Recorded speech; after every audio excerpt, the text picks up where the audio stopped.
Hey guys, I'm coming at you from El Paso, Texas in preparation for the Bataan Memorial Death March occurring tomorrow morning bright and early. I have about an hour drive. I have to be there at 4:30 at the gate.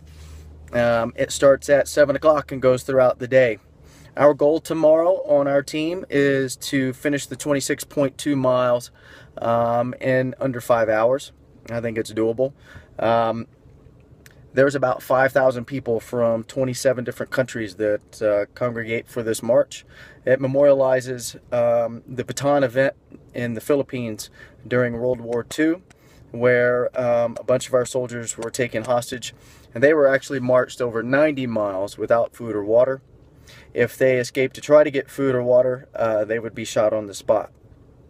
So they hold this march every year to memorialize that event and the soldiers who fell during that event. So I'm glad to do it. I did this march the first time 3 years ago with my brother and a group of military personnel. It was a excellent good time, and I look forward to this year. Unfortunately, he can't be here. He and his guys were deployed, and he wasn't sure if he was going to be able to make it back. They did make it back, but not in time for this event. So here I am. I've got a group of ladies that I'm actually marching with this go around that asked me to be a part of their team, so I'm looking forward to it. I have my trusty pack here. It's full of beans almost all the way to the top, so there's not a whole lot of room for the water and food supplies, but you put what you can in there. Right now that's 40 pounds of beans. You have to carry a pack at least 35 pounds.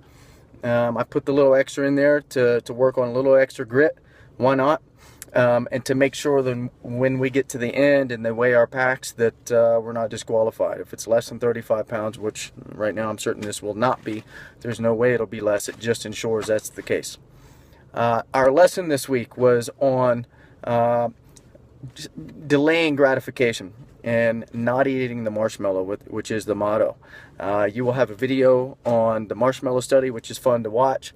And the question is, when are appropriate times to eat the marshmallow? Does it mean you never get to enjoy a marshmallow? You never get to enjoy something that tastes good? And all the other situations that apply that are similar? The answer is no. It's just know when to eat the marshmallow, plan it, and know when not to, ultimately, right? Just like this particular event, there are a lot of easy ways out that we're not going to take. There's going to be opportunities that you're going to want to rest, and it's best not to. It's best to move on. That marshmallow is tempting. Hey, sit down and rest now. It's very tempting because your body is screaming for you to stop.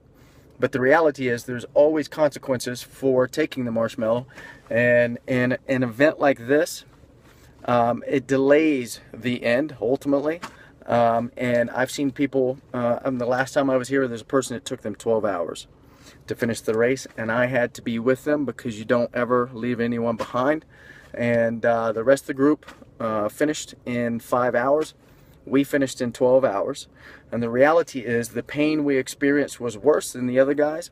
We could barely walk when it was over because we were under pressure. We were underweight for 12 hours, and they were only underweight for 5. It's a big difference in a situation like this, but the reason it took us so long is because he kept eating the marshmallow. Every time he rested, he would rest, and I'd have to go a little bit ahead and wait for him, and it just made things worse for both of us. It was very difficult to get him to understand that if you would just keep my pace, I was trying to pace him, keep my pace, the pain will be over, and you can sit in the truck, you could get some good food and rest, and everything will be good. And it just, what it did is the consequence to eating the marshmallow for him was it made both of us experience more pain than was necessary. There won't be any of that this time. We have a pretty good group, and rest assured we will get through in good time. I look forward to it. Look forward to coming back, hanging with you guys. Have a good one. Don't eat the marshmallow. Bye.